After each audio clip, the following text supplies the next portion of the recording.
3000 okay.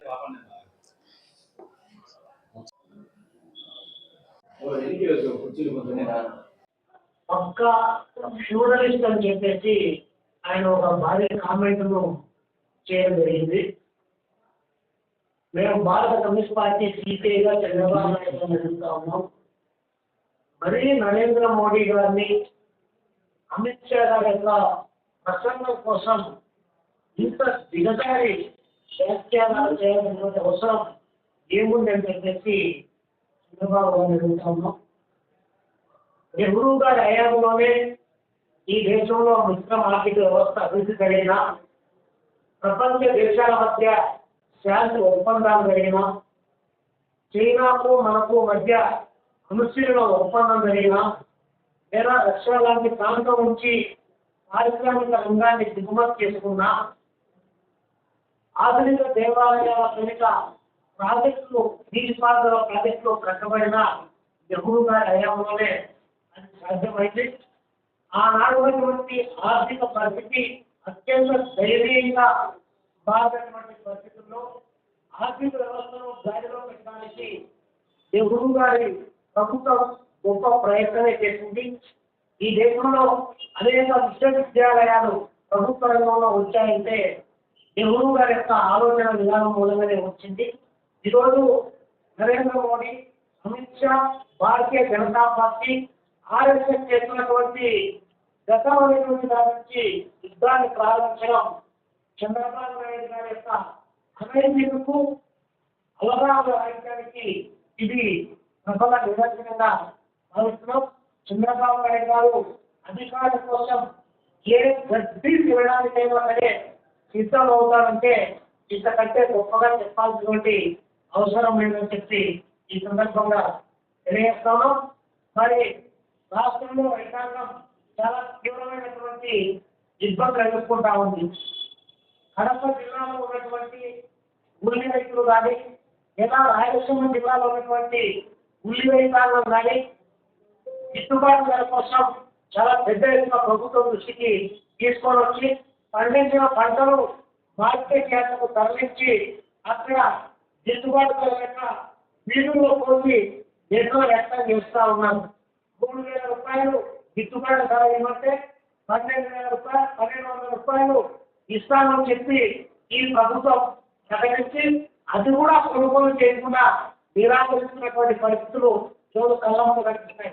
Not only ఉల్లి రైతులే కాదు, టమాటా రైతులు కానీ, అదేవిధంగా పులివెందుల మార్కెట్ యార్డులో చినీ రైతులు కానీ, అటు చిత్తూరు పెట్టినటువంటి మామిడి రైతాంగం కానీ, ఏ ఒక్క రైతు కూడా చంద్రబాబు నాయుడు గారి కాలంలో సుభిక్షంగా ఉన్నటువంటి పరిస్థితులు ఒక్కటి కూడా కనిపించడం లేదు. అలాగే పోతా ఉంటే వాళ్ళకు వైపున యూరియా కొరతతో తీవ్రమైనటువంటి ఇబ్బందులు ఎదుర్కొంటా ఉన్నారు.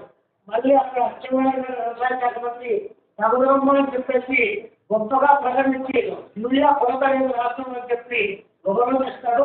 2 రోజులు 50% కొరత అని చెప్పి మంత్రి గారు ప్రకటిస్తారు.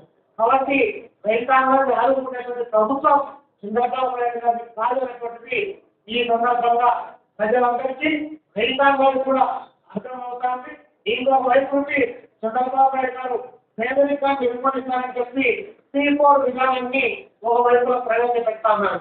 అది పేదరిక నిర్మూలన కోసం కాదు.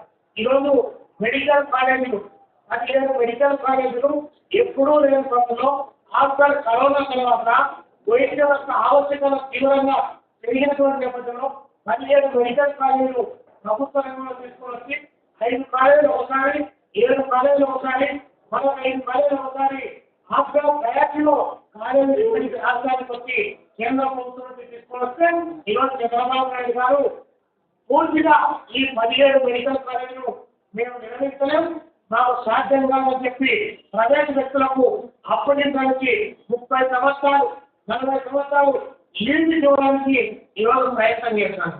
గతంలో జగన్మోహన్ రెడ్డి గారు 50% సీట్లు సెల్ఫ్ ఫైనాన్స్ కింద కరోనా కోటా కింద అమ్ముకుంటే ఈరోజు 100% ఈ యొక్క మెడికల్ కాలేజీ సీట్లు అమ్మకానికి పెడుతున్నారని చెప్పి చంద్రబాబు నాయుడు గారు బోర్డు వేసుకొని ఈరోజు ప్రైవేట్ రంగంలో మెడికల్ కాలేజీలు, ప్రైవేట్ రంగంలో మెడికల్ ఎడ్యుకేషన్ అభ్యసించి 1.5 కోట్ల 2 కోట్ల రూపాయలు డబ్బులు పెట్టి తీర్పు కొనుగోలు చేసినటువంటి వైద్యులు రేపు మార్కెట్లోకి వస్తే ఆ వైద్యుడికి వైద్యం నారాయణ హరే అనేటువంటి ఏ మాత్రమైనా పాటిస్తాడా? ఆయన పెట్టిన 2 కోట్లకు పెట్టుబడిని మళ్ళీ తీసుకొని పెట్టుబడి వడ్డీని ఎందుకు ఆగుతాడా? ఒకసారి చంద్రబాబు నాయుడు గారు ఆలోచించాలని చెప్పుకుంటున్నాం. దాదాపు 8,000 కోట్ల రూపాయలు మాత్రమే అవుతుంది ప్రభుత్వ రంగంలో మెడికల్ కాలేజీలు ఏర్పాటైంది. ఆ 8,000 కోట్ల రూపాయలు కూడా మీ దగ్గర డబ్బులు లేదా? మరి 8,000 కోట్ల రూపాయలు మీ దగ్గర డబ్బులు లేకపోతే 1,29,000 కోట్ల రూపాయలు ఖర్చు పెట్టి ఎక్కడో పోలవరం దగ్గర నుంచి ఇక్కడ ఉన్నటువంటి కర్నూలు జిల్లాలో ఉన్నటువంటి ఆ యొక్క ప్రాజెక్టులకు డబ్బులు ఖర్చు పెట్టడానికి మీ దగ్గర డబ్బులు ఎక్కడి నుంచి వస్తా ఉంది అని నేను ఈ సందర్భంగా చంద్రబాబు నాయుడు గారు అడుగుతా ఉన్నాం. కేవలం ప్రైవేటు వ్యక్తులకు అప్పగించడానికి ఆదాని మదాని లాంటి వాళ్ళను మెడికల్ రంగంలోకి ఇన్వాల్వ్ చేయడానికి ఈరోజు ఈ ప్రభుత్వం ప్రయత్నం చేస్తుంది. చంద్రబాబు నాయుడు గారు అంటేనే ప్రైవేటీకరణ, ప్రైవేటీకరణనే చంద్రబాబు నాయుడు అనేటువంటి నానుడు ఏదైతే ఉందో దాన్ని సార్థకంగా చేసుకుంటా ఉన్నారు. పబ్లిక్ ప్రైవేట్ పీపుల్ పార్ట్నర్షిప్ కాదు. ఈరోజు టీపోరా స్టీల్పోరా ఈరోజు మీరు స్టీల్పోరా అనేటువంటి విధానాలను ప్రవేశపెట్టి ఈరోజు మొత్తం వైద్య నిధుల అమ్మకానికి పెట్టినటువంటి దుర్మార్గం. దీనిపైన ప్రజలంతా కూడా ఎస్సీలు కానీ బీసీలు కానీ మైనారిటీలు కానీ ఓసీలో ఉన్నటువంటి అభ్యర్థుల పేర్లు కూడా దాదాపు 2,000 మెడికల్ సీట్లు ఈ రాష్ట్రంలో కోల్పోయినటువంటి ప్రమాదం ఏర్పడుతున్న తరుణంలో దీన్ని తీవ్రంగా వ్యతిరేకించాలని చెప్పి భారత కమ్యూనిస్ట్ పార్టీ సిపిఐగా పిలుపునిస్తా ఉన్నాం.